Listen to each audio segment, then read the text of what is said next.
দমদমে জগদ্ধাত্রী বড়মা ৭৮তম বছরে পদার্পণ করলো।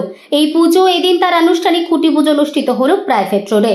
দক্ষিণ দমদম পৌরসভার ২২ নম্বর ওয়ার্ডের প্রাক্তন পৌর প্রতিনিধি অমিত পোদ্দারের উদ্যোগ এবং বর্তমান ২২ নম্বর ওয়ার্ডের পৌর প্রতিনিধি অশ্মি পোদ্দারের সহযোগিতা এবং পুজো কমিটির সম্পাদক মৃদুল গোস্বামী পুজো কমিটির সমস্ত সদস্যদের নিয়ে মহানন্দে খুঁটি পুজোর শুভারম্ভ হয়। এখানে উপস্থিত ছিলেন তৃণমূলের বর্তমান স্বনামধন্য দেবরাজ চক্রবর্তী এবং দক্ষিণ দমদম পৌরসভার চেয়ারপারসন কস্তুরী চৌধুরী। সকলের উপস্থিতিতে খুঁটি পুজোর মাধ্যমে অনুষ্ঠান এগিয়ে চলে। এরপর পুজোর বিষয়ে বিভিন্ন বক্তব্যের মাধ্যমে অনুষ্ঠানের সমাপ্তি ঘটে।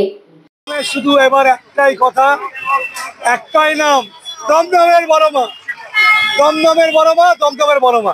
মানুষের ভিড় এখানে আসে প্রতিদিন ৮ থেকে ১০ লক্ষ লোকে জমায়েত হয় এখানে। আমার কথা শুনে না, তোমরা দেখবে মানুষের উচ্ছ্বাস, মানুষের পায়ে তুলো পড়ে এখানে। প্রায় ৫,০০০ মতো আপনারা এবছর মাসের দর চিন্তা ভাবনা করছেন।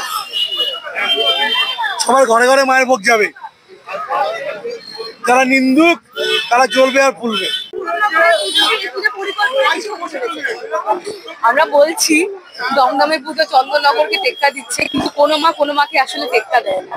পুজো তো যারা সংগঠক তারা করে, কিন্তু পুজোর যে ভক্তি, মানুষের মধ্যে থেকে যে ভক্তি হয় বা যত লোক এখানে আসে সেটা মানুষের নিজেদের ব্যাপার। চন্দননগর একটা ঐতিহ্যবাহী জায়গা, ওখানে ইংরেজদের আমল থেকে একটা চন্দননগরে সে একটা জগদ্ধাত্রী পুজো, তারপরে সেখানকার একটা আলাদাই একটা গলিতে গলিতে চন্দননগরে জগদ্ধাত্রী পুজো হয়।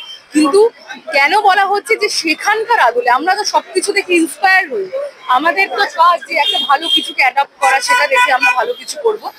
আমরা দুদিন ধরেই জগদ্ধাত্রী পুজো করতাম, আসলে আমরা দুদিন ধরেই পুজো করতাম, কিন্তু সেই পুজো এখন আমরা ৫ দিন ধরে করছি এবং এই ৫ দিনের পুজো আমাদের কাছে একটা ঐতিহ্যবাহী পুজো আস্তে আস্তে হয়ে চলবে।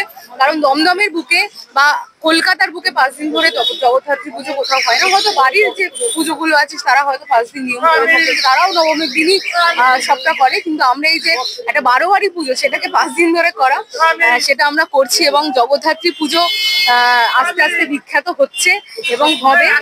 এটাতে শুধুমাত্র আমাদের একার কোনো কিছু নেই, এটা সবটাই ঠাকুরের মহিমা এবং আমরা মনে করি যে এই পুজো আগামী দিন আরো মানুষের কাছে পৌঁছে যাবে। যেমন গত বছরই আমাদের শুধুমাত্র দমদম এলাকার নয়, আরো বিভিন্ন দিক থেকে বিভিন্ন এলাকার মানুষ, সোদপুর, খড়দা, ওদিকে মধ্যমগ্রাম, বারাসাত থেকে বিভিন্ন লোকজন এসেছিল পুজো দেখতে এবং এই পুজোর বিস্তৃতি আরো ছড়িয়ে যাবে। আমরা যেরকম রাত জেগে চন্দননগরে ঠাকুর দেখতে যেতাম, আমাদের এখানে আগের বছর দেখেছি অনেক ঠাকুর, অনেক লোক যাচ্ছে আসছে, রাস্তায় দাঁড়িয়ে থেকে পুজো দেখছে, মায়ের সবকিছু করছে। তো এটা সবই মায়ের।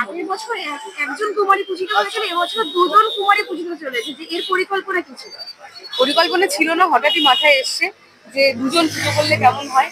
এটা হয়তো আগামী দিন আপনারা দেখবেন আরো সংখ্যায় বাড়বে। সবটাই আমি বললাম, সবটাই মায়ের ইচ্ছে, মা আমাদেরকে দিয়ে বলিয়ে নেন, মায়েরই ইচ্ছে ২জন কুমারী এবার পূজিত হবে এবং এর ধামাকা কিন্তু অসাধারণ। মানে আপনারা যদি দেখেন যে এই পুজোর মহিমা অদ্ভুত, তাই এখানে জোড়া মানে কুমারী পুজো হচ্ছে এবং আপনারা আসবেন, সবাই দেখবেন, খুব ভালো লাগবে। এই পুজো দমদমের মানুষের আশীর্বাদ নিয়ে ৭৮ বছরে আমরা পদার্পণ করেছি। দমদমের বড়মা, দমদমের প্রত্যেকটি মানুষ আমাদের এই বড়মাকে খুব মানেন, আমরা সকলে মানি। আমাদের মনস্কামনা, আমরা যেটা মায়ের কাছে চাই সেই মনস্কামনা আমাদের পূরণ হয়।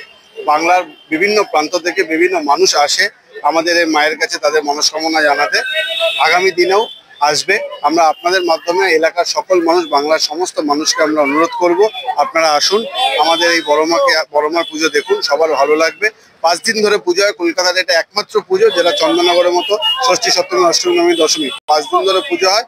অষ্টমীর দিন সন্ধ্যাবেলা কুমারী পুজো, নবমীর দিন বলি, সবটাই হবে সম্পূর্ণ সনাতনী রীতি মেনে। চন্দননগরের ধাঁচে এই কলকাতার বুকে একমাত্র জগদ্ধাত্রী পুজো, এটা ৫ দিন ধরে হয়। এখানে প্রায় ৫,০০০ মানুষের আমরা চেষ্টা করে, আমরা এবার একটা পরিকল্পনা করেছি। আমরা একাদশী মানে যেদিনকে ১ তারিখ ১ নভেম্বর আমরা ৫,০০০ মানুষের বাড়িতে মা বড়মার ভোগ পাঠাবো, এটা আমাদের পরিকল্পনা। আগের বছর আমরা কুমারী পুজো চালু করেছিলাম, এই বছর আগের বছর চালু করার পর থেকে বহু মানুষ উৎসাহী ছিলেন তাদের কন্যাদের কুমারী রূপে পূজিত করবার জন্য। আমাদের কাছে তারা আবেদন করেছিলেন। এই প্রচুর মানুষের আবেদন আমরা তো একবারে রাখা সম্ভব নয়, জায়গা সীমিত, তাই এই বছর আমরা পরিকল্পনা করেছি তাদের মধ্যে থেকে সেরা দুজনকে আমরা কুমারী রূপে বেছে নিয়েছি। সেই সেরা 2 কুমারী আমাদের মধ্যে থাকবেন। বড় মার অষ্টমীর দিন সন্ধ্যাবেলা তারা কুমারী রূপে পূজিত হবে। এবছর দর্শকদের কি বার্তা দেবেন? দর্শকদের একটাই বার্তা দেবো, আপনারা সকলে আসুন। বড় মা সকলের জন্য, ঠিক আছে? বড় মা সকলকে আশীর্বাদ করে দুহাত তুলে আশীর্বাদ করবেন। আপনারা সকলে মিলে মায়ের পুজোতে আসুন, দেখুন, ভালো লাগবে। একটা দুর্গাপুজো মানে একটু চন্দননগর সবাই ভাবে, কিন্তু সেই ক্ষেত্রে দমদমে একটা চন্দননগরের মানুষ, আমরা চন্দননগরের পুজো ভারতের একটি ঐতিহাসিক জগদ্ধাত্রী পুজো। তো আমরাও আশা করি আগামী দিনে চন্দননগরের মতোই দমদমের বড় মা জগদ্ধাত্রী পুজোতে একটা দাগ রাখতে পারবো সারা বাংলা মানুষের কাছে।